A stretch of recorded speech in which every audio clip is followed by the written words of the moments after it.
નમસ્કાર દર્શક મિત્રો, સત્યમેવ જયતે લાઈવ ન્યૂઝમાં આપનું સ્વાગત છે। એમએસ યુનિવર્સિટીમાં આજે 72મો પદવીદાન સમારોહ યોજાયો હતો, જેમાં મુખ્યમંત્રી ભૂપેન્દ્ર પટેલ હાજર રહ્યા હતા। જો કે સીએમ વડોદરામાં આવે તે પહેલા જ એમએસ યુનિવર્સિટીના સેનેટ મેમ્બરને તેમના ઘરમાં નજરકેદ કરવામાં આવ્યા હતા। જ્યારે શહેર કોંગ્રેસ પ્રમુખ ઋત્વિજ જોશી પર ક્રાઇમ બ્રાન્ચે નજર રાખી તેઓ સવારના સયાજીબાગમાં મોર્નિંગ વોકમાં નીકળ્યા, ત્યારે ક્રાઇમ બ્રાન્ચની ટીમ પણ તેમની પાછળ દોડતી રહી હતી। બાદમાં પોલીસે ઋત્વિજ જોશીને પકડી પોલીસ વેનમાં બેસાડી લઈ ગઈ હતી। શહેર કોંગ્રેસ પ્રમુખ ઋત્વિજ જોશીએ જણાવ્યું હતું કે સીએમ વડોદરાની મુલાકાતે હોવાથી ગઈકાલ રાતથી જ મારા ઘરની બહાર ક્રાઇમ બ્રાન્ચ વડા પહેરો લગાવી દીધો। આજે સવારે ઘરેથી નીકળી સયાજીબાગમાં આવ્યો ત્યારે ત્યાં પણ મારી પાછળ પોલીસ દોડી હતી। રાજ્યના મુખ્યમંત્રી અને ભાજપના નેતાઓ કોંગ્રેસના નેતાઓથી ગભરાય છે, શું કામ?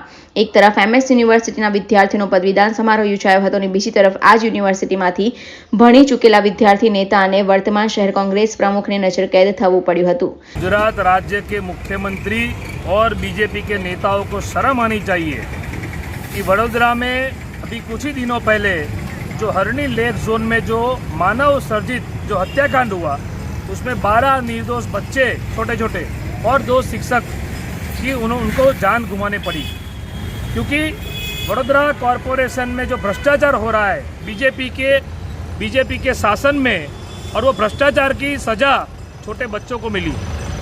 भ्रष्टाचार इसलिए बोल रहा हूँ क्योंकि ये जो हरणी बोट कांड हुआ था लेक जोन, उसमें बहुत रजूआत के बाद जो कॉन्ट्रैक्टर के खिलाफ केस हुआ, लेकिन जो भ्रष्ट अधिकारी जिसने उसको कॉन्ट्रैक्ट दिया उसके ऊपर केस नहीं हुआ।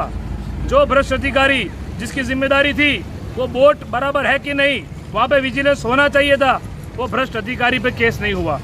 जो उस समय पे मेयर थे, जो उस समय पे स्टैंडिंग के चेयरमैन थे, म्यूनिसिपल कमिश्नर थे, उन पे किसी पे केस नहीं हुआ।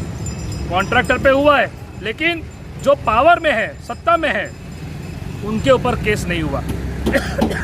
और मुख्यमंत्री जी वडोदरा में बार बार आते हैं, उस दिन भी आए थे, लेकिन क्या मुख्यमंत्री जी आपने ये 12 बच्चों के परिवार को मिलने की कोशिश की? वो 12 परिवार तो आपको मिलने के लिए गांधीनगर आ रहे हैं, आप वडोदरा में आए तो क्यों नहीं गए इनके घर?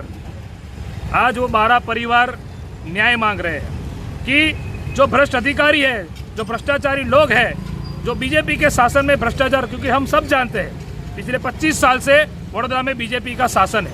मेयर बीजेपी के हैं, एमएलए धारासभ्य बीजेपी के हैं, कॉरपोरेटर मेंबर ऑफ पार्लियामेंट भी बीजेपी के हैं। तो 25 साल से एक ही पार्टी सत्ता में वडोदरा में। तो जो हरणी बोट कांड में जो कांड हुआ, जो 12 बच्चों ने जान गुमाई, उसका जिम्मेदार बीजेपी पार्टी है।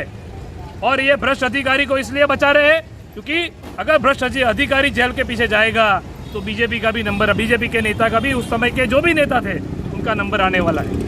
लेकिन आप देखिए किस तरह से यहाँ पे अन्याय हो रहा है। और आज जब मैं कमाटी बाग में मॉर्निंग वॉक कर रहा हूँ, भले मुख्यमंत्री आ रहे हैं, तो क्या वहाँ से क्राइम ब्रांच वाले मेरे को उठा के लाते हैं? हम कोई गुनहगार है? जो गुनहगार है वो तो खुलेआम घूम रहे हैं, उनके ऊपर केस नहीं हो रहा है।